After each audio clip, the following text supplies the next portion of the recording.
প্রত্যাশার বাংলাদেশ গড়ার জন্য বাংলাদেশ জামাতে ইসলামীর কি পলিসি, এর একটা অংশ আজকে এখানে আলোচিত হয়েছে সকাল 9টা থেকে শুরু করে।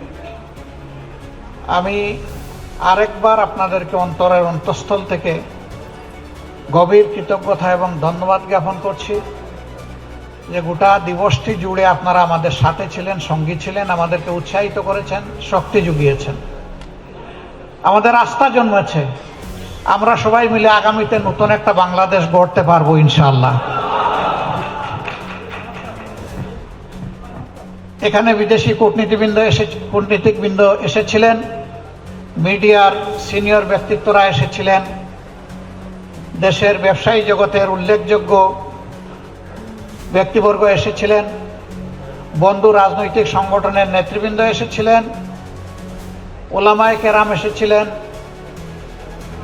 সিভিল সোসাইটির সম্মানিত সদস্যবর্গ এসেছিলেন, অনেক ইকোনমিস্ট এখানে এসেছিলেন, অনেক গবেষক এখানে এসেছিলেন। আমরা তাদের সকলের প্রতি কৃতজ্ঞ। আজকের এই কর্মসূচি বাস্তবায়নে দিনরাত খেটে চমৎকারভাবে আমাদের সামনে যারা আজকের এই উপস্থাপনা এনে হাজির করেছেন তাদেরকে আরেকবার একেবারেই হৃদয়ের ভিতর থেকে কৃতজ্ঞতা এবং ধন্যবাদ জ্ঞাপন করছি। এমনকি আপনারা শুনে অবাক হবেন, একজাক মানুষ নারীর টানে, দেশের টানে এই কাজগুলা করার জন্য তারা বিদেশের মাটিতে বসে করতে পারতেন, কিন্তু না, তারা মাটি ছোঁয়ার জন্য আপনাদের সাথে এসে হাজির হয়ে গিয়েছেন এবং এই কয়েকদিন তারা অবিরাম কাজ করে গিয়েছেন। আমি সকলের নাম নিতে পারলে খুবই খুশি হতাম। দুই দেশ থেকে দুইজনকে নাম নিয়ে সিম্বলিক আমি কৃতজ্ঞতা আদায় করছি। ডক্টর প্রফেসর মুকাররম হোসেন, তিনি সোয়ানসি ইউনিভার্সিটির প্রফেসর, এবং মাসুদ রহমান, যিনি আমেরিকা থেকে রিপ্রেজেন্ট করেছেন। এছাড়া স্পেন থেকে আমার স্নেহের আশিক এসেছে, আরো অনেকে এসেছেন। আমরা তাদের সকলের প্রতি কৃতজ্ঞতা জ্ঞাপন করছি। আমরা বিদেশে যখন যাই দুটি কথা বলি যে প্রিয় দেশকে আমরা বিশ্বাস করি যে সবাই আমরা ভালোবাসি। ভালোবাসার দেশটাকে অতীতে লুটপাট করে খেয়ে দিয়ে শেষ করে দেওয়া হয়েছে, কিন্তু একটা কঙ্কাল আমরা পেয়েছি। সেই কঙ্কাল নিয়ে ইনশাল্লাহ আমরা সামনে এগিয়ে যাব। এই কঙ্কালের গায়ে আমরা গোশত লাগাবো এবং আমরা চামড়াও লাগাবো ইনশাল্লাহ। এইটাকে একটা জীবন্ত বাংলাদেশ বানাবো ইনশাল্লাহ। আমরা তখন বলি আমাদের দুটি রেমিটেন্স লাগবে, একটি হচ্ছে আমাদের আর্থিক রেমিটেন্স, আর একটা হচ্ছে ইন্টেলেকচুয়াল রেমিটেন্স। এটাও বলি আর্থিক রেমিটেন্স চাইলেও পাঠাবেন, না চাইলেও পাঠাবেন। দ্বিতীয়টা নেওয়ার জন্য আজকে এসেছি। দুই হাত সামনে বাড়িয়ে বুকে জড়িয়ে আপনাদেরকে নিতে চাই, আপনারা চলে আসেন দেশে। আশান্বিত হই যখন তাদের পক্ষ থেকে একদম ক্লিয়ার কমিটমেন্ট দিয়ে বলা হয় আপনারা যখনই অনুভব করবেন আমরা তখনই ডানা মেলে চলে যাব ওখানে। ধন্যবাদ আপনাদেরকে। সম্মানিত সুধীমণ্ডলী, দিবসব্যাপী এই আয়োজন বাংলাদেশ জামাতে ইসলামী আগামীর বাংলাদেশটাকে কিভাবে দেখতে চায়, গড়তে চায়, তার একটা আংশিক রিফ্লেকশন ছিল। আমি ক্ষমা চেয়ে নিচ্ছি, দাওয়াত দিয়ে আমার গল্পটা হয়ে গেছে টুনাটুনির গল্প। আপনারা সারাদিন ভরে এখানে ছিলেন, মাঝখানে বেশ ভালো সময়ের জন্য আমি উদাও হয়ে গিয়েছিলাম, কিন্তু আমি আমার কোনো ব্যক্তিগত প্রয়োজন যাইনি। আজকে যে কারণে আজকে আমরা এখানে বসতে পেরেছি, কথা বলতে পারছি, যাদের কাছে ঋণী তাদের স্মৃতিটা স্মরণ করার জন্য গিয়েছিলাম। সাবেক গণভবন, যেটাকে বাংলাদেশের ধ্বংসের কেন্দ্রস্থলে পরিণত করা হয়েছিল, সেই গণভবনকে জুলাই আন্দোলনের স্মৃতি ঘর হিসাবে গড়ে তোলা হয়েছে, মিউজিয়াম হিসাবে। মাননীয় প্রধান উপদেষ্টা আজকে আবার আমাদের এই দিনেই তিনি মহব্বত করে সেই সময়টাও রেখে দিয়েছিলেন। আমি তার কাছ থেকে এসকেপ করতে চেয়েছিলাম, তিনি কোনোভাবেই আমাকে স্পেয়ার করতে রাজি হননি, যার কারণে আমি বাধ্য হয়ে সেখানে চলে গিয়েছিলাম এবং ডেকোরাম ভায়োলেট করে, আদবের খেলাফ করে ওনাকে ভিতরে রেখে আমি বাইরে হয়ে চলে এসেছি। তাও আসতে গিয়ে সারাদিন আপনাদেরকে বসিয়ে রাখতে হয়েছে। আমি আবার মাপ চেয়ে নিচ্ছি, আপনারা আমাকে ক্ষমা করে দিবেন। এটি আমার ইচ্ছাকৃত ছিল না, আমার আবেগ নয়, জাতির আবেগের প্রতি শ্রদ্ধা দেখানোর জন্য আমি গিয়েছিলাম। আমি সেই জুলাই শহীদদেরকে, আহতদেরকে, জুলাই যোদ্ধাদেরকে সবাইকে আমি আরেকবার গভীর শ্রদ্ধার সাথে স্মরণ করছি। সম্মানিত সুধীমণ্ডলী, এই বাংলাদেশ আমাদের সকলের জন্মভূমি। বাংলাদেশ ভালো থাকলে আপনিও ভালো থাকবেন, আমিও ভালো থাকব। বাংলাদেশ ভালো না থাকলে কেউ আমরা ভালো থাকব না। আমরা শৈশবে যে বাংলাদেশ পেয়েছি, তার আগের যে দেশটা আমরা পেয়েছি, তখনকার সামাজিক শান্তি শৃঙ্খলা এবং সৌন্দর্য যেটা ছিল, দুঃখজনক হলেও সত্য, বিশ্বের দেশগুলোর সভ্যতার সাথে তাল মিলিয়ে সামনে এগিয়ে যাচ্ছে, কিন্তু আমরা সেখান থেকে পিছিয়ে পড়েছি। বিবেকের কাছে যদি প্রশ্ন করি, আমার সন্তান, আমার নাতি নাতনি, আপনার সন্তান, আপনার নাতি নাতনিকে কোন পরিবেশে রেখে আমরা দুনিয়া থেকে বিদায় নেব, আমাদের কাছে কোনো জবাব নাই। অতএব আরেকবার আমাদেরকে যুবক হয়ে লড়তে হবে ইনশাআল্লাহ। যুবকরা সভ্যতার পাল তুলে এবং হাওয়া ঘুরিয়ে দেয়। এই দেশের যুবকরা প্রমাণ করেছে, তারা পালও তুলেছে, হাওয়াও ঘুরিয়ে দিয়েছে। আমরা যুবকদেরকে আহ্বান জানাবো, কাজ তোমাদের শেষ হয়নি, জাস্ট বিগিনিং। তোমরা একটা স্বৈরাচার এই দেশ থেকে তাড়িয়েছ, কিন্তু স্বৈর মানসিকতা এই দেশ থেকে এখনো যায়নি। এটাকে নির্মূল না করা পর্যন্ত লড়াই অব্যাহত থাকবে ইনশাআল্লাহ। আর আমরাও তোমাদের সাথে থাকবো, পাশে থাকবো, পিছে নয়, একেবারে সাথে এবং পাশে। বাংলাদেশ দুইটা গোল যদি অন্তত অ্যাচিভ করতে পারে, তাহলে বাংলাদেশ বদলে যাবে ইনশাআল্লাহ। একটা হচ্ছে শিক্ষার ব্যাকবোনটা যদি ঠিক করে দেওয়া যায়, প্রাইমারি থেকে শুরু করে বিশ্ববিদ্যালয়, শুরু করতে হবে প্রাইমারি থেকে। মূল ঠিক থাকলে গাছও ঠিক হবে, তার ডালপালাও ঠিক মতো গজাবে, পত্রপল্লবে ভরে উঠবে, ফুলও পাওয়া যাবে, ফলও ভোগ করা যাবে। কিন্তু মূলও যদি ঠিক না থাকে তাহলে কিছুই হবে না। এই জন্য আমাদের প্রাইমারি থেকেই আমাদের শুরু করতে হবে। আর আমরা শিক্ষার ক্ষেত্রে মাত্র ছোট্ট দুটি কথা বলছি।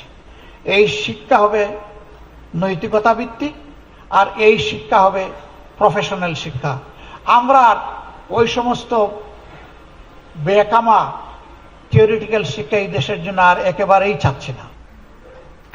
ওইটাকে বিদায় করে দিতে হবে। সত্যিকারের শিক্ষা দেশে ফিরিয়ে আনতে হবে। 2 নম্বর হচ্ছে সোশ্যাল জাস্টিস। সব ক্ষেত্রে যদি ন্যায় বিচারটা প্রতিষ্ঠিত করা যায়, দুর্নীতি, লুটপাট, চাঁদাবাজি, খুন, রাহাজানি, হত্যা, ধর্ষণ, লুণ্ঠন, গুম সব কিছু নির্মূল হবে। কিন্তু বিচার যদি বিচারের জায়গায় না থাকে, তাহলে কোনো কিছুরই কোনো সমাধান করা সম্ভব নয়। এই দুইটা জায়গাটাকে নিতে হবে খুব শক্ত হাতে। এইখানে কোনো ছাড় নাই। সে বিচারের তলোয়ারে যদি আমারও কল্লা উড়ে উড়ে যাবে, কোনো অসুবিধা নেই, কিন্তু ন্যায় বিচার কায়েম হোক। ন্যায় বিচার কায়েম হতে হবে। এই বিচার কোনো ব্যক্তির পদ পদবি, তার প্রভাব প্রতিপত্তি দেখে এই বিচার আর পরিচালিত হওয়া উচিত নয়। এর কবর রচনা হয়ে সত্যিকার অর্থে justice for all and equal, সবার জন্য বিচার, সুবিচার এবং সকলের জন্য সমান বিচার, এটাই নিশ্চিত করতে হবে। এখানে কোনো ইম্পিউনিটি বলে কোনো কথা নাই, ইমিউনিটি বলেও কোনো কথা নাই। এখানে জাস্টিসকে জাস্টিসের জায়গায় নিয়ে যেতে হবে। আমরা বিশ্বাস করি রাষ্ট্রের এই দুইটা বিষয়ে যদি আমরা গুরুত্ব দিয়ে এখান থেকে শুরু করতে পারি, বাকি সকল বিষয় আমাদের অর্জন করা সম্ভব ইনশাআল্লাহ। এই যাত্রাপথে বাংলাদেশ জামাতে ইসলামী আপনাদের দোয়া ভালোবাসা পেয়েছে, সমর্থন পেয়েছে, এবং বিশেষ করে 36 জুলাইয়ের পর একটা মজলুম সংগঠনকে যেভাবে আপনারা কুলে তুলে নিয়েছেন, বুকে তুলে নিয়েছেন, হাত বাড়িয়ে দিয়েছেন, আমরা সিম্পলি আপনাদের কাছে চিরজীবনের জন্য ঋণী। প্রিয় দেশবাসী, আমাদের এমন একটা সময় ছিল আমরা আমাদের কোনো ঠিকানা খুঁজে পেতাম না।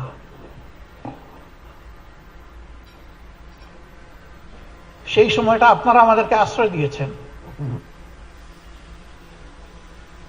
আমাকে একবার রিমান্ডে জিজ্ঞেস করা হলো যে আপনার সর্বশেষ অ্যাড্রেসটা কি একটু বলবেন? আমি বললাম কোনটা বলবো? বলে যে কোনটা মানে? বললাম আমার তো শত শত অ্যাড্রেস। বলে স্যার এই অবস্থায় আপনি আমাদের সাথে একটু হালকা আনন্দ ভাগাভাগি বলছিল মস্করা করতে পারেন। আমি বলছিলাম নো, আমি মস্করা করছি না, দিস ইজ রিয়েলিটি। বলছিল আপনি কি একটু বুঝিয়ে বলবেন আপনি কিভাবে শত শত বাড়ির এবং ঠিকানার মালিক? আমি বলেছিলাম যে এই যে আপনাদেরকে ডিউটি দেওয়া হয়েছে, আমাদের পিছনে লাগিয়ে দেওয়া হয়েছে, এই কারণে কোনো বাড়িতে 1 রাত 2 রাত 1 সপ্তাহ 2 সপ্তাহ 1 মাস এইরকম করেই আমাদের গত 15 বছর কেটেছে। এখন কোনটা বলবো? বলে যে আপনার আর প্রেজেন্ট অ্যাড্রেস আমাদের লাগবে না। That was reality. আমাদেরকে আশ্রয় দেওয়ার মানে ছিল নিশ্চিতভাবে জীবন, ইজ্জত এবং সম্পদের ঝুঁকি নেওয়া। আমাদেরকে ধরতে গিয়ে আশ্রয়দাতাকে ধরেছে, আমাদেরকে ছেড়ে দিয়েছে, কিন্তু জাল মিটিয়েছে আশ্রয়দাতার উপর। তুমি কেন এদেরকে আশ্রয় দিলে? That was the reality of Bangladesh. এই সময় আমাদেরকে যারা আশ্রয় দিয়েছেন, আমাদের দিকে হাত বাড়িয়ে দিয়েছেন, সান্ত্বনা দিয়েছেন, সাহস জুগিয়েছেন, দোয়া করেছেন, আল্লাহ সাক্ষী আপনাদের ঋণ পরিশোধ করার কোনো শক্তি আমাদের নাই। আমরা চিরজীবনের জন্য আপনাদের কাছে কৃতজ্ঞ। মহান রবের কাছে, প্রভুর কাছে দোয়া করি এই জগতে আপনারা এই মজলুমদেরকে যেভাবে আশ্রয় দিয়েছেন, আল্লাহ যেন তার জান্নাতের কুলে আপনাদেরকে আশ্রয় দেন। প্রিয় দেশবাসী, আপনাদের এই ঋণ আমরা পরিশোধ করার জন্য সামান্য চেষ্টাই দুনিয়ায় চালাতে চাই। যে দুর্নীতি আর দুঃশাসনের কবলে চাপা পড়েছিল প্রিয় বাংলাদেশ, ওই চ্যাপ্টা বাংলাদেশ থেকে আমরা একটু টেনে উঠাতে চাই। সেদিন যেভাবে হাত বাড়িয়ে দিয়েছিলেন, আজকেও আশা করি আপনারা আমাদের দিকে হাত বাড়িয়ে দেবেন। ইনশাআল্লাহ আমরা সবাই মিলে ভালো থাকতে চাই। আমাদের সন্তানদেরকে, আগামীর প্রজন্মকে কথা দিতে চাই, ছেলে হোক মেয়ে হোক, সবার প্রতি আমাদের একই কমিটমেন্ট। আমাদের জীবনের শেষটুকু দিয়ে তোমাদেরকে একটি পরিচ্ছন্ন, একটি প্রসপারাস এবং একটি শান্তির বাংলাদেশে রেখে যেতে চাই। আল্লাহ তাআলা আমাদেরকে এই তৌফিক দান করুন। আমরা ইতিমধ্যেই ঘোষণা করেছি, রাষ্ট্রের বৈধ সকল সুযোগও যদি জনগণের ভালোবাসায় আল্লাহ তাআলা আমাদেরকে এদেশে সেবার দায়িত্ব দেন, বৈধ সকল সুযোগও আমরা গ্রহণ করব না। যা না করলেই নয়, শুধু এইটাই আমরা গ্রহণ করব। আমরা চেষ্টা করব ওগুলা গ্রহণ না করেও পারে কিনা। আমরা রাজনীতিকে পেশা হিসেবে গ্রহণ করি নাই, এই রাজনীতিকে আমরা কর্তব্য হিসেবে গ্রহণ করেছি। নেশা শব্দটা শুনতে খারাপ লাগে। নেশা মানে কোনো দিকে একেবারে সম্পূর্ণভাবে ঝুঁকে পড়া। ওই অর্থে যদি বলেন তাইলে রাজনীতি আমাদের পেশা নয়, রাজনীতি আমাদের ঝুঁকে পড়া। এবং আমরা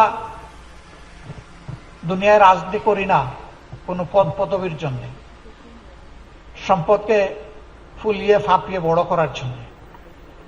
আমাদের রাজনীতি সার্থক হবে যদি জনগণের চোখের পানি থেমে গিয়ে ঠোঁটের কোনায় সামান্য একটু হাসি ফুটে ওঠে। এটি হবে আমাদের রাজনীতি। আপনারা দোয়া করবেন। আবারও আপনাদের প্রতি কৃতজ্ঞতা জানিয়ে চলো একসাথে গড়ি বাংলাদেশ, এই স্লোগানের সাথে সবাইকে, সারা দেশবাসীকে একাত্ম হওয়ার আহ্বান জানিয়ে আজকের মতো আমরা আমাদের